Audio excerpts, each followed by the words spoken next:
आंदोलन only on lemon news and channel 1. दिलखुलासमध्ये आपण अनेक मान्यवरांना भेटत असतो, राज्यातल्या मोठ्या डॉक्टरांना, नेत्यांना. कोणीच कोणाला अकाउंटेबल नाही, कोणीच कोणाला रिस्पॉन्सिबल नाहीये. एकमेकावर फक्त बोलत राहायचं. आपल्यावर स्वतःची जिम्मेदारी काय? तुम्ही व्यक्तिगत संबंध आणि पक्षीय संबंध हे वेगळ्या वेगळ्या पातळीवर ठेवता. 100%. अशा व्यक्तिमत्वांना भेटत असतो की ज्यांच्याबरोबर गप्पा मारण्यासारखं खूप असतं. तो आजही मी बाळासाहेबांचा मला स्वतःला शिवसैनिकच मी समजतो. आनंद दिघे आणि तुमची सगळ्यात पहिली भेट कधी झाली? सगळ्यात पहिली भेट दिघे साहेबांची आणि माझी 1983 साली झाली. ज्यावेळेला मागे वळून पाहताय त्यावेळेला वाटतंय लढाई संपली आहे. आता तर लढाई सुरू झाली आहे असं म्हणता येईल. दिलखुलास पहा दर शनिवारी रात्री 9 वाजता फक्त लेमन न्यूजवर.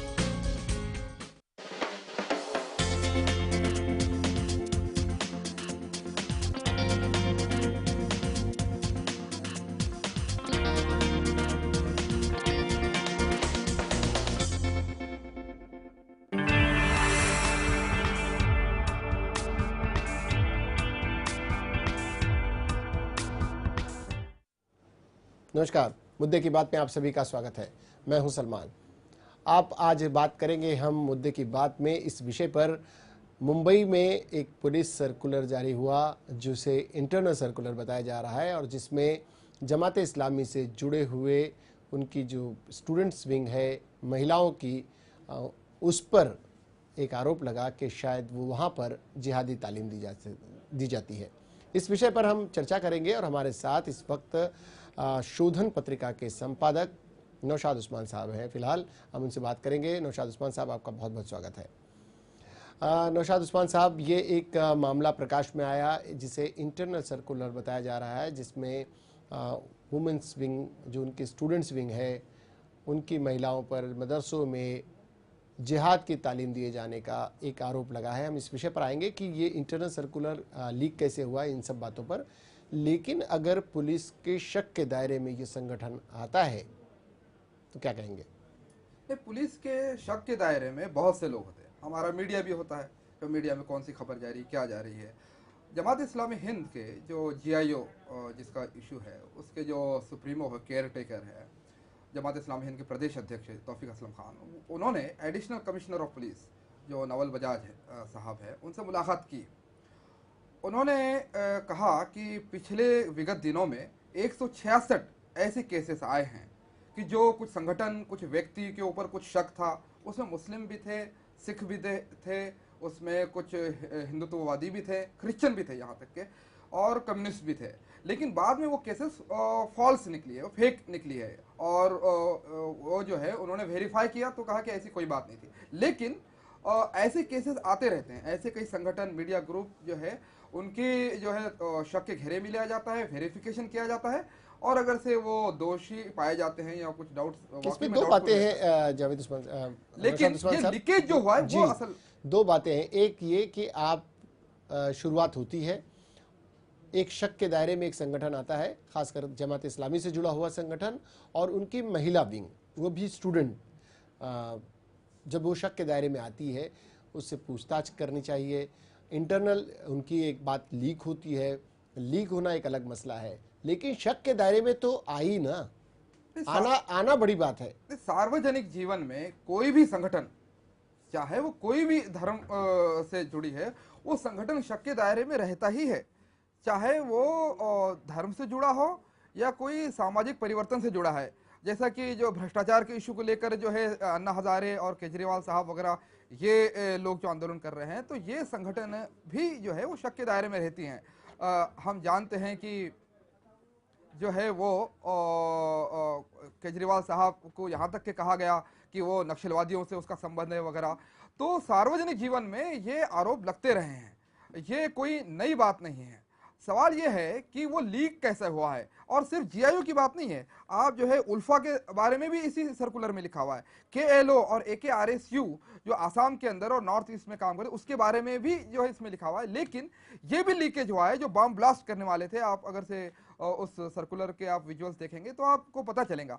लेकिन ये बात एक लीक होती है, ये देश की सुरक्षा के लिए हानिकारक है। ये देश की सुरक्षा का मामला ये है कि पुलिस महकमे से एक जो है सर्कुलर लीक हो जाता है, कल को जो है वो बहुत बड़ी दुर्घटना भी इससे हो सकती है। नौशाद उस्मान साहब, अभी देश की सुरक्षा की बात से पहले बात उस सर्कुलर की है जो इंटरनल सर्कुलर जिसे बताया जा रहा है। दूसरी तरफ हम अपने दर्शकों को ये बता दें कि इस विषय पर जमात इस्लामी के लोगों ने और उनके प्रतिनिधि मंडल ने additional commissioner of police Naval Bajaj साहब से जो CB1 के इंचार्ज हैं उनसे मुलाकात भी की और उन्होंने इस विषय पर खेद भी जताया। हालांकि उन्होंने कहा कि इंटरनल सर्कुलर है और इस विषय पर लोगों से चर्चा होती रहती है, बातें होती रहती हैं, ज़रूरी नहीं कि उस पर कोई कार्रवाई हो। इसमें 2 महिलाओं के नाम भी सामने आए, लेकिन नौशाद उस्मान साहब, आप बताएं, जमात इस्लामी हिंद से जुड़े हुए हैं, आप उसकी एक पत्रिका चलाते हैं, मराठी उसके संपादक हैं, आपका उनसे राब्ता होता है, ऐसे संगठन के कार्यक्रमों में जाना होता होगा आपका। आप ये बताएं, क्या सचमुच ऐसी शिक्षा दी जाती है वहाँ जिसमें जिहाद शामिल हो?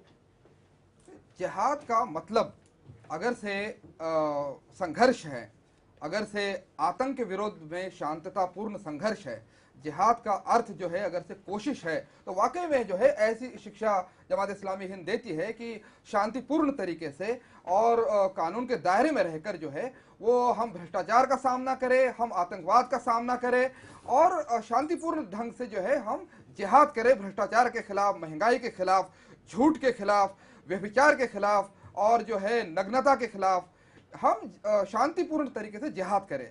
असल में जो है वो कुरान में जो लफ्ज आया है किताल और जिहाद, इसमें जो है बहुत ज़्यादा कन्फ्यूजन पैदा होता है और कुछ कारपोरेट मीडिया इसको गलत तरीके से इस्तेमाल करते हैं।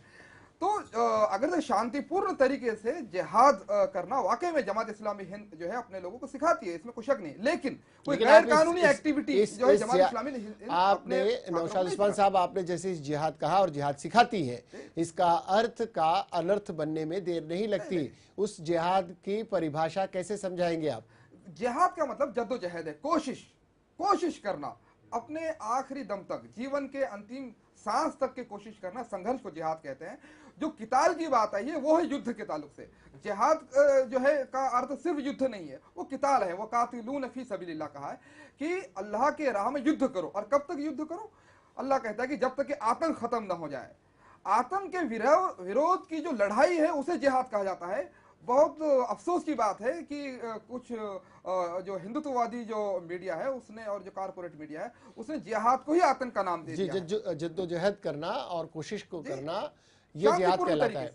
हमारे साथ इस वक्त और एक अतिथि जुड़ गए हैं, एडवोकेट फजल हुसैन शेख साहब हमारे साथ जुड़े हैं। वकील साहब, आपका बहुत बहुत स्वागत है।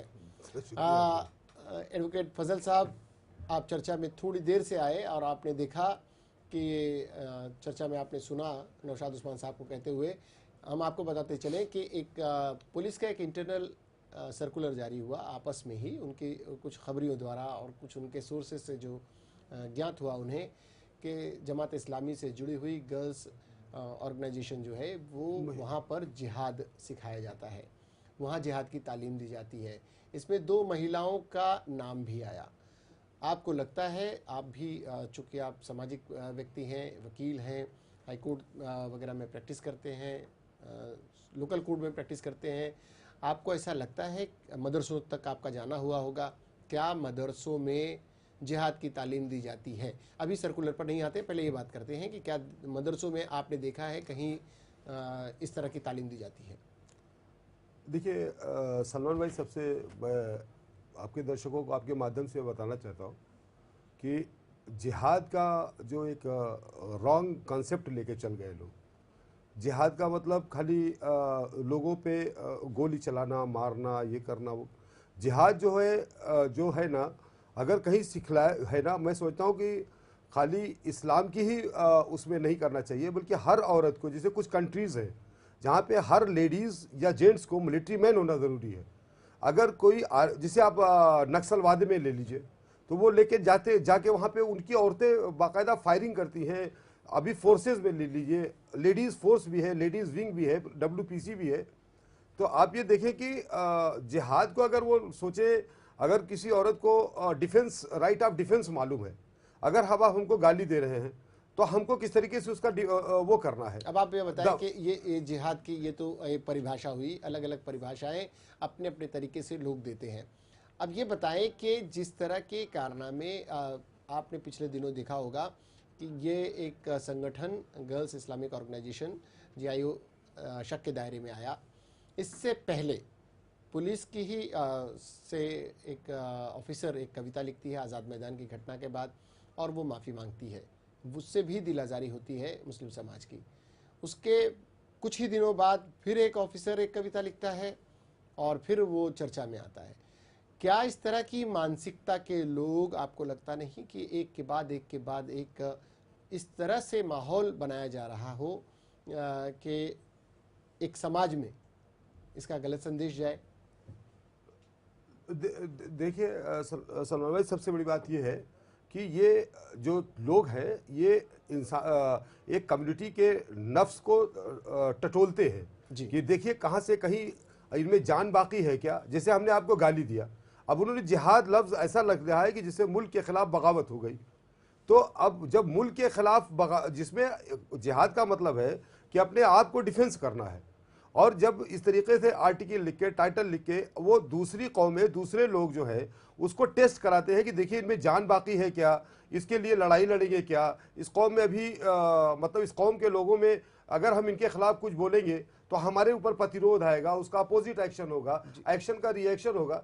जबकि हकीकत में आप बताएं कि मैं तो कहता हूं कि अगर खाली एक गर्ल्स इस्लामिक ऑर्गेनाइजेशन ने इसको लिया है, हर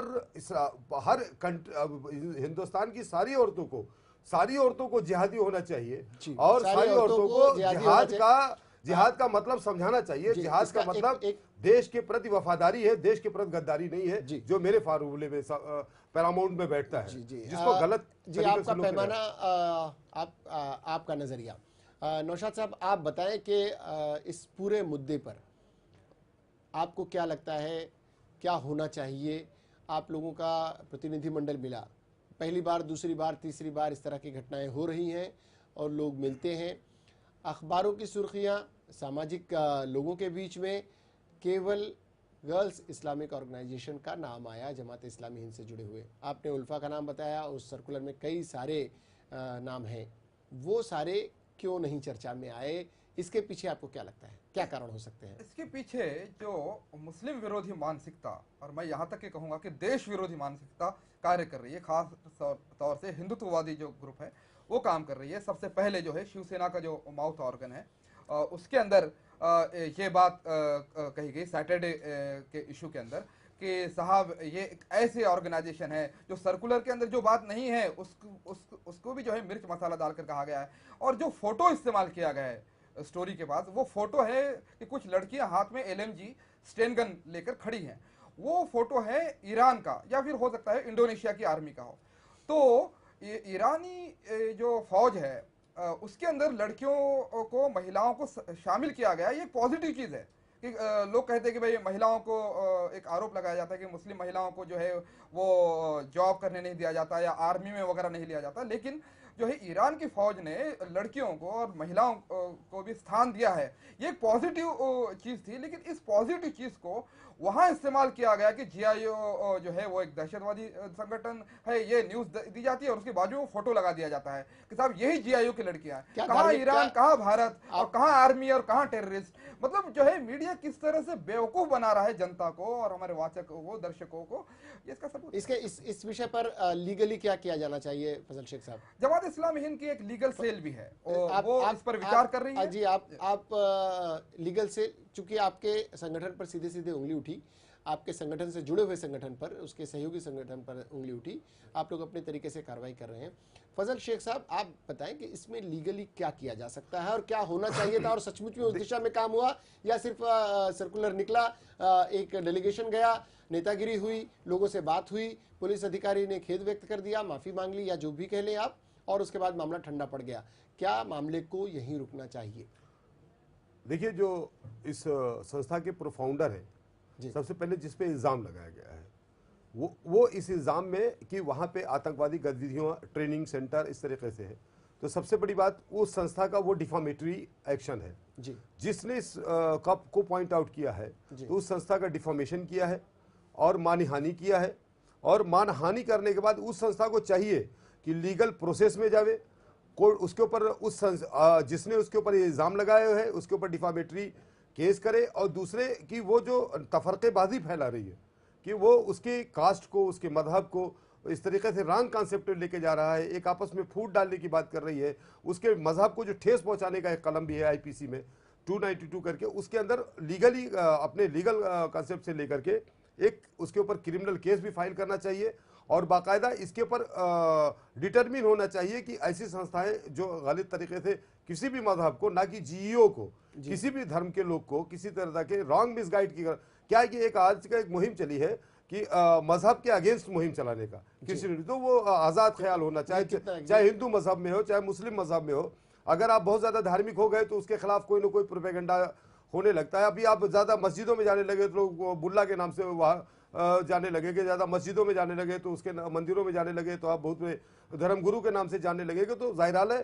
कि छोटी छोटी ताकतें अपने को उठाने के लिए जो छोटे मुल्ला लोग हैं वो कहीं ना कहीं अपने को गलत तरीके से पुट करके इस जिहाद के नाम को, इस ट्रेंड को बदनाम कर रहे हैं। और जिसने भी इस पे इल्जाम लगाया, कहीं सरकारी संस्थाएं सरकारी जाने अनजाने उसमें शामिल हो जा रही हैं। कहने से नहीं, बल्कि इस संस्था को उसके ऊपर कोर्ट में जाके केस करना चाहिए, जिससे दूसरी संस्थाएं, दूसरे लोग फिर उसके ऊपर इस तरह इससे पहले भी नौशाद उस्मान साहब, इससे पहले भी ये हुआ है कि सिमी जैसे ऑर्गेनाइजेशन पर पाबंदी लगाई जा चुकी है, उसके खिलाफ कुछ सबूत मिले भी हैं और कई जगह पर कार्रवाइयाँ भी हुई हैं। हालांकि दिल्ली में इस पर नेतागिरी भी काफ़ी हुई है, बड़े नेताओं ने उसके खिलाफ बयान भी दिया, सिमी के समर्थन में भी कई लोग आए, लेकिन सिमी पर पाबंदी लगी रही। सिमी जैसे संगठन पर लगातार आरोप लगते भी रहे।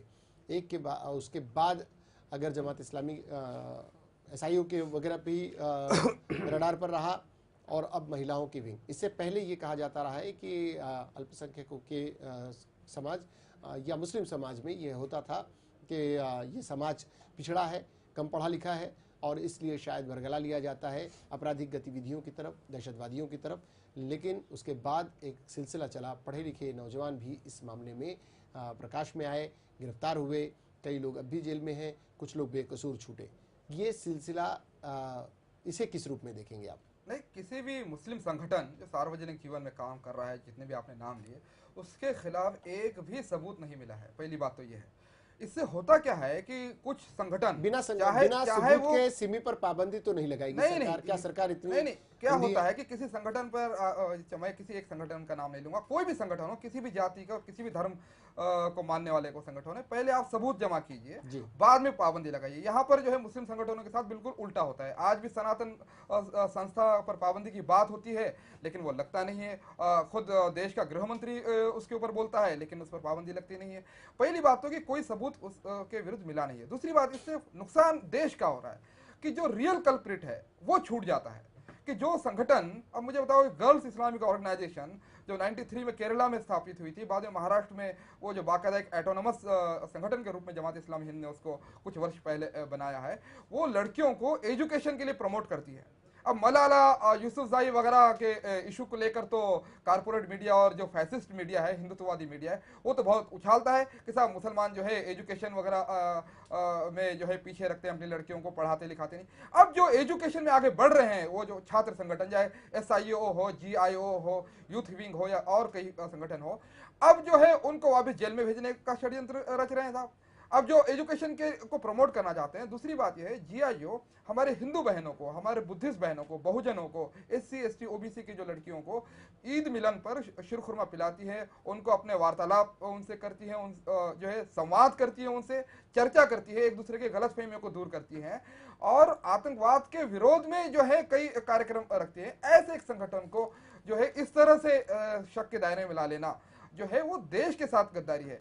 ये बात जो है, जो एडिशनल कमिश्नर ऑफ पुलिस है नवल बजाज जी जो है, उन्होंने भी ये कही कि भाई ये बात हमारे खुद डिपार्टमेंट के लिए भी एक खतरनाक चीज है। उन्होंने माफी तो मांगी ही जमात इस्लामी हिंद के और GIO की, और यहाँ तक कहा कि आप पुलिस स्टेशन में आइए, हमारे हर पुलिस स्टेशन में आप 2-2 कार्यक्रम रखिए। यहाँ तक कि उन्होंने कहा कि भाई आप जो है अच्छा कार्य कर रहे हैं, आप कीजिए। लेकिन उन्होंने कहा कि हम सही जो कल्प्रिट है कि ये लीकेज किसने किया, ये ब्रेकिंग न्यूज के लिए और इसके लिए जो डिपार्टमेंट में इस तरह की जो है कार्रवाइयां होती है, उसका हम खुद पता लगाएंगे। उन्होंने कहा कि उन्होंने वादा किया। लेकिन नौशाद उस्मान साहब, बात फिर वही आती है कि लीक तो हुआ, लीक होना ये कहीं ना कहीं से लीक हुआ, ये खतरे की बात है।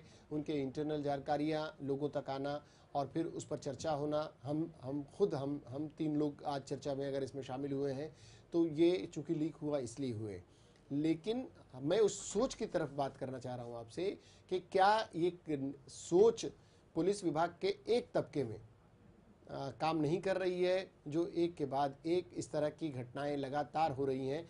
आज़ाद मैदान वाली घटना के बाद में लिखी गई कविता हो, उसके बाद में लिखी गई कविता हो और फिर इस तरह की घटनाएं हो, ये क्या दर्शाती है? एक क्या मानसिकता इस तरह की नहीं बन रही है और धीरे धीरे एक के बाद एक घटना होने से एक बेचैनी का माहौल निर्माण होगा और फिर इससे सांप्रदायिक सद्भाव में कहीं ना कहीं लोगों में कमी आएगी। शक के दायरे में वो संगठन आएंगे जो बेहतर काम कर रहे हों। नहीं, ये बात तो बिल्कुल सही है कि पहले तो ये माना जाता था कि गुजरात पुलिस ही जो है वो उसी के अंदर कम्युनल तत्व है, लेकिन अब बहुत ही अफसोस से मुझे कहना पड़ रहा है कि महाराष्ट्र पुलिस में भी अब सांप्रदायिक तत्व जो है वो शामिल हो रहे हैं और बड़ी तादाद में जो है उसको शामिल हो रहे हैं। मैं सारे पुलिस महकमे को नहीं कह रहा हूँ, लेकिन एक बड़े हद तक जो है इसमें सांप्रदायिक तत्व जो है शामिल हो चुके हैं। इसके जो है दिग्रस का रॉयट्स हो या धुले के रॉयट्स हो, और उसके जो है वो सबूत मिले हैं, उसके जो है वो बाकायदा विजुअल्स मिले हैं, वीडियोस मिले हैं। चीफ मिनिस्टर साहब को जो है वो वीडियोस बताए गए हैं कि धुलिया के अंदर जो है किस तरह से पुलिस ने डिस्क्रिमिनेशन से काम लिया, भेदभाव से काम लिया, जिस तरह की भाषा का प्रयोग किया। इससे पहले भी जो है एक इसी जीआईओ के ऊपर जब बैन लगा तो कल के ही एक अंग्रेजी डेली अखबार को जो है वो साक्षात्कार में जो डीसीपी है संजय शेंद्रे साहब, तो उन्होंने ये कहा कि जीआईओ जो है वो मुसलमान लड़कियों को बुर्खा पहनने के लिए जो है वो उपदेश कहती है। क्या बुर्खा पहनने के लिए उपदेश करना ये आतंकवाद है? और क्या फिर नंगा रहना यही देश प्रेम है? ऐसा अगर से है तो शेंद्रे साहब को खुद जो है कपड़े पहनने नहीं चाहिए, अगर से वो देश प्रेमी है और देश प्रेम की यही व्याख्या है। तो एक पुलिस महकमे का एक अधिकारी इस तरह के भेदभावपूर्ण वक्तव्य देता है एक अंग्रेजी सबसे बड़े अखबार को, ये बड़ी शर्मनाक बात। पुलिस महकमे में भी एक तबका अगर इस दिशा में काम कर रहा है तो ये सोचने का विषय है। हालांकि पुलिस के आला अधिकारी इस मामले में बयान देकर कहीं न कहीं इस पर मिट्टी डालने का काम कर रहे हैं, इसे शांत करने का प्रयास कर रहे हैं। वरिष्ठ अधिकारियों से और पूरे पुलिस विभाग से शायद किसी को शिकायत ना हो, लेकिन एक तबके से ज़रूर शिकायत है। फजल हुसैन साहब, आप देखते हैं आपके अपने प्रैक्टिस के दौरान एक परसेंटेज अगर आप निकालते हैं तो एक समूह जो बड़े तबके बड़ा तबका जो कोर्ट कचहरियों के चक्कर काट रहा होता है, वो जाने अनजाने किसी भी तरह से गिन ले, उसका परसेंटेज आपके अपने समाज का ज़्यादा होता है। इसके जी आप अगर आप कोर्ट में देखें जी या पुलिस स्टेशन में देखें जी, तो जो एक ऐसा माहौल बन गया है कि पूरे जितना आप जेल में अगर विजिट करेंगे तो अगर 100 कैदी हैं तो उसमें से 60 कैदी जो है वो मुस्लिम कम्युनिटी के मिलते हैं।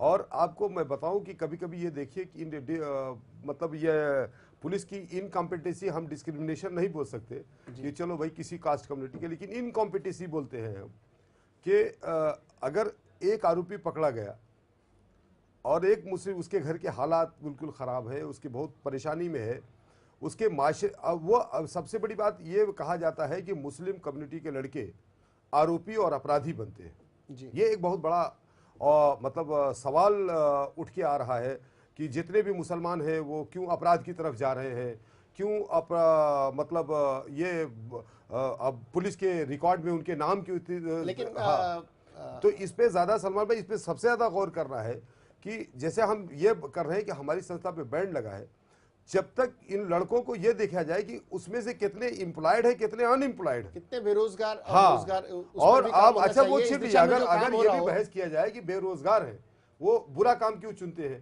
तो अगर उन्होंने छोटा सा एक क्राइम कर दिया तो जितने भी पेंडिंग केसेस हैं जो जिसमें आरोपी मिले नहीं, ये पड़ा है सामान, ये पड़ा है, एक आरोपी पर कम से कम 6, 7, 8 केस बुक कर दिया।